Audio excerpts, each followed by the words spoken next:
Assalamualaikum warahmatullahi wabarakatuh. Perkenalkan, nama saya Divika Nur Aisyah Yustania dengan NPM akhir 217.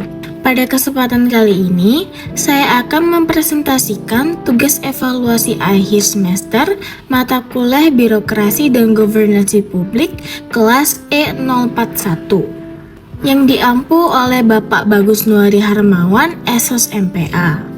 Topik yang saya akan bahas adalah analisis kolaboratif governance dalam implementasi program Kampung Iklim atau Proklim di Kota Malang. Pada presentasi kali ini, saya akan menjelaskan bagaimana program Proklim di Kota Malang dijalankan melalui kolaborasi antara pemerintah dan berbagai aktor non-pemerintah, kemudian menganalisisnya menggunakan pendekatan kolaboratif governance. Selain itu, saya juga akan membahas studi kasus RW 02 Kelurahan Kebonsari sebagai salah satu contoh implementasi Proklim di tingkat lokal. Untuk memulai pembahasan, saya akan menjelaskan latar belakang permasalahan yang melandasi pelaksanaan program Kampung Iklim di Kota Malang. Saat ini, perubahan iklim menjadi salah satu tantangan yang dihadapi oleh hampir seluruh daerah di Indonesia termasuk Kota Malang. Dampaknya dapat dilihat dari meningkatnya risiko banjir, pengelolaan sampah yang semakin kompleks, hingga penurunnya kualitas lingkungan perkotaan. Permasalahan tersebut tentu tidak dapat diselesaikan hanya oleh pemerintah saja, karena pemerintah memiliki keterbatasan sumber daya, anggaran, maupun jangkauan program. Oleh karena itu, diperlukan keterlibatan berbagai pihak seperti masyarakat, perguruan tinggi, komunitas lingkungan, dan sektor swasta agar upaya mitigasi dan adaptasi perubahan iklim dapat berjalan lebih efektif. Dari kondisi inilah, program Kampung Iklim atau Proklim hadir sebagai salah satu upaya yang mendorong partisipasi masyarakat dalam menjaga lingkungan secara berkelanjutan. Program Kampung Iklim atau Proklim merupakan program nasional yang dikembangkan oleh Kementerian Lingkungan Hidup dan Kehutanan untuk meningkatkan partisipasi masyarakat dalam kegiatan adaptasi dan mitigasi perubahan iklim. Program ini mencangkup berbagai kegiatan seperti pengelolaan sampah, penghijauan lingkungan, penghematan energi, pengelolaan sumber daya air, serta penguatan ketahanan pangan masyarakat. Melalui program ini, masyarakat tidak hanya menjadi penerima manfaat, tetapi juga menjadi pelaku utama dalam menjaga dan mengelola lingkungan di wilayahnya masing-masing. Dengan kata lain, Proklim tidak hanya berfokus pada perbaikan lingkungan, tetapi juga membangun kesadaran serta kemandirian masyarakat dalam menghadapi tantangan perubahan iklim. Jika melihat implementasinya di Kota Malang, dapat dikatakan bahwa pemerintah daerah memiliki komitmen cukup kuat dalam pengembangan program Kampung Iklim. Hal tersebut dapat dilihat dari semakin banyaknya kampung Proklim yang berkembang di berbagai daerah serta adanya pendampingan yang dilakukan oleh Dinas Lingkungan Hidup Kota Malang. Selain itu, beberapa RW di Kota Malang juga berhasil memperoleh penghargaan Proklim dari pemerintah pusat. Menurut saya, capaian tersebut menunjukkan bahwa keberhasilan program tidak hanya bergantung pada pemerintah saja, tetapi juga didukung oleh partisipasi aktif masyarakat dalam menjaga lingkungan. Artinya, keberhasilan Proklim merupakan hasil kerjasama berbagai pihak yang memiliki tujuan yang sama, yang menciptakan lingkungan yang lebih baik dan berkelanjutan. Dalam pelaksanaannya, Proklim melibatkan berbagai aktor yang memiliki peran berbeda-beda namun saling melengkapi. Pemerintah melalui KLHK Pemerintah Kota Malang, Dinas Lingkungan Hidup, dan Kelurahan berperan dalam penyusunan kebijakan, pembinaan, serta pendampingan program. Sementara itu, masyarakat menjadi pelaksana utama berbagai kegiatan lingkungan di tingkat lokal. Selain masyarakat, terdapat pula peran perguruan tinggi yang memberikan edukasi, penelitian, dan pendampingan kepada masyarakat. Sektor swasta juga turut mendukung melalui program CSR yang membantu penyediaan fasilitas maupun sumber daya lainnya. Dengan adanya pembagian peran tersebut, setiap aktor dapat memberikan kontribusi sesuai dengan kapasitasnya masing-masing, sehingga tujuan program dapat dicapai secara lebih optimal. Selanjutnya, saya akan menjelaskan mengapa program di Kota Malang dapat dianalisis menggunakan pendekatan collaborative governance. Menurut Ansel and Gash, collaborative governance merupakan proses penyelenggaraan kebijakan publik yang melibatkan pemerintah dan aktor non-pemerintah dalam penyelesaian masalah publik secara bersama-sama. Jika dikaitkan dengan kasus Proklim di Kota Malang, karakteristik tersebut terlihat dari adanya keterlibatan pemerintah, masyarakat, perguruan tinggi, komunitas lingkungan, dan sektor swasta yang memiliki tujuan yang sama, yaitu meningkatkan kualitas lingkungan dan memperkuat ketahanan masyarakat terhadap perubahan iklim. Selain itu, terdapat proses koordinasi, sosialisasi, diskusi bersama, serta pembagian peran yang jelas antar aktor. Jika melihat tabel pada slide ini, seluruh karakteristik collaborative governance menurut Ansel and Gash sudah terlihat dalam implementasi Proklim. Oleh karena itu, Proklim dapat dikategorikan sebagai salah satu bentuk praktik kolaboratif governance. Sebagai contoh implementasi di tingkat lokal, saya mengambil studi kasus RW 02 Kelurahan Kebonsari.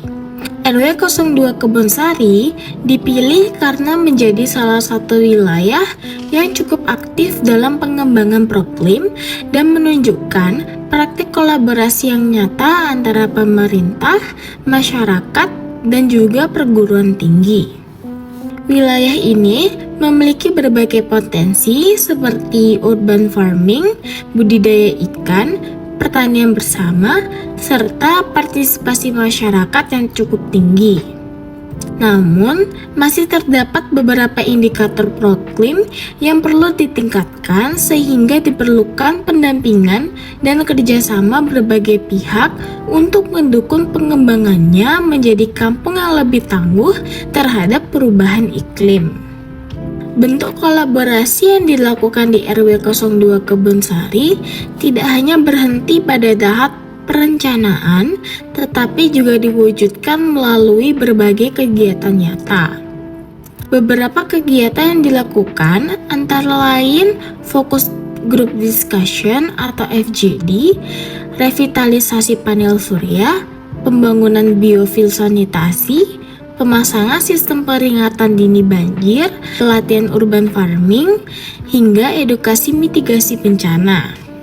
Dari kegiatan-kegiatan tersebut dapat dilihat bahwa pemerintah memberikan dukungan kebijakan dan pendampingan, perguruan tinggi berkontribusi melalui edukasi dan inovasi teknologi, sedangkan masyarakat menjadi pelaksana utama di lapangan. Hal ini menunjukkan bahwa penyelesaian masalah lingkungan dilakukan secara bersama-sama melalui kontribusi berbagai aktor. Dengan kata lain, kolaborasi dalam Proklim tidak hanya bersifat formal, tetapi benar-benar diwujudkan dalam tindakan nyata yang dapat dirasakan manfaatnya oleh seluruh masyarakat. Berdasarkan hasil implementasi yang telah dilakukan, terdapat peningkatan pada berbagai indikator Proklim. Selain itu, partisipasi masyarakat juga meningkat dan kesadaran masyarakat terhadap isu lingkungan menjadi lebih baik dibandingkan dengan sebelumnya. Pengelolaan lingkungan pun menjadi lebih tertata dan berbagai program yang dijalankan mampu memberikan manfaat bagi masyarakat.